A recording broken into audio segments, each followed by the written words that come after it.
Let me ask you something. And be honest with yourself for a moment. Have you ever woken up on a Monday morning, checked the time, and felt a quiet weight in your chest? Not panic, not dread, just the slow realization. I'm going to do this again. You get ready. You commute. You sit at your desk. You answer emails that don't really matter.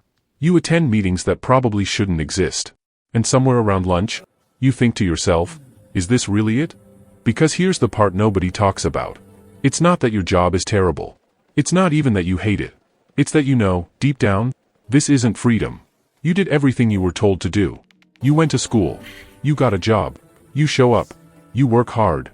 And yet, your savings feels fragile. Your time doesn't belong to you. And the idea of not working feels terrifying, not exciting. Here's the most uncomfortable thought of all. What if this job isn't your escape? What if it's the very thing keeping you trapped? Now look, before you click away, I'm not here to tell you to quit your job. I'm not here to sell you a fantasy. I'm not here to tell you to follow your passion. Instead, I'm going to show you how your 9 to 5 job can be the exact thing that sets you free. Not someday. Not magically. Step by step. And once you see this, you'll never look at your paycheck the same way again. My name is Luke. And I spend way too much time thinking about money, freedom, and why smart people stay broke longer than they should. If you work a 9 to 5, feel financially stuck despite earning more than you used to, and secretly wonder if you're falling behind in life, make sure to hit the subscribe button. And if this video helps you even a little bit, give it a thumbs up. It tells the algorithm this matters. Now let's talk. Here's what most people believe. To escape your job, you need a business, real estate, crypto, or a side hustle that magically replaces your income. And yes, those things can work. But that belief causes one massive mistake. People treat their job like the enemy. They mentally check out. They resent it. They underperform. They rush into risky ideas. And ironically, that mindset keeps them stuck even longer. Because here's what most people don't realize. Your 9 to 5 is not the cage. It's the fuel source. And when you misuse fuel, you don't escape. You stall. Let me give you a statistic that should genuinely upset you. According to the Federal Reserve, nearly 40% of Americans can't cover a $400 emergency without debt. Here's what nobody connects. Most of those people have jobs. Some earn decent money. So this isn't an income problem. It's a system problem. And a psychology problem. Because most people don't use their income strategically. They use it emotionally. Money doesn't disappear. It gets assigned. Rent, food, car, subscriptions, convenience, stress spending. And here's what nobody tells you. Your paycheck isn't designed to free you. It's designed to keep you comfortable enough to stay. Let me show you what I mean. Say you earn $5,000 a month after tax. On paper, that sounds solid. But watch how fast it disappears. Rent, $1,600.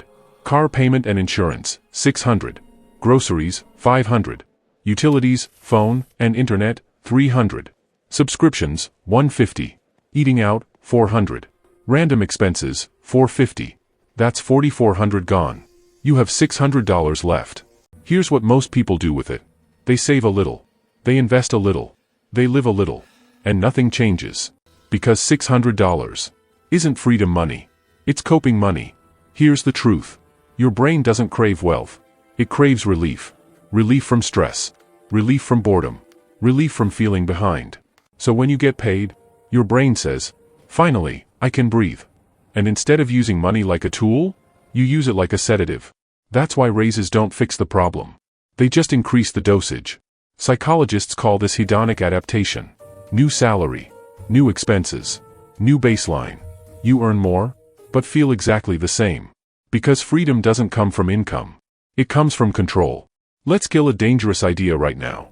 The goal is not to quit your job. The goal is to make your job optional. That difference changes everything. When your job is optional, you negotiate better. You think clearer. You take smarter risks. And ironically, you often earn more. Here's the framework. Not motivation. Not hype. A system. Phase 1, stabilize. Phase 2, leverage. Phase 3, replace. Most people skip Phase 1. That's why they fail. Phase 1 is boring. And that's exactly why it works. This phase removes fragility. Because fragile people can't escape anything. First, build a real emergency buffer. Not $1,000. That's a joke. You need 3 to 6 months. of bare-bones expenses. If you spend $3,000 a month, you need $9,000 to $18,000 saved. This isn't optional. This is oxygen. Second, eliminate high-interest debt without emotion. If you have credit card debt at 22%, you are bleeding. Pay it off aggressively. No drama. Third, separate survival from growth. You need 2 lanes. Lane 1 is survival. Rent, food, bills. Lane 2 is escape. Investments, skills, assets. Most people mix these. That's why they feel anxious. Phase 2 is leverage. This is where your job becomes an advantage. Your job gives you predictable income, access to credit, lower risk, and time to think. Entrepreneurs would kill for that. Employees waste it. Here's the key idea. Money doesn't escape jobs. Assets do. Your job exists for one purpose: to buy things that don't need you. There are 3 asset categories that actually work. First, market assets. Index funds. ETFs. Boring. Effective. Scalable. $1,000 a month at 8% for 20 years. Becomes nearly $600,000. Not exciting, but real. Second, skill-based assets.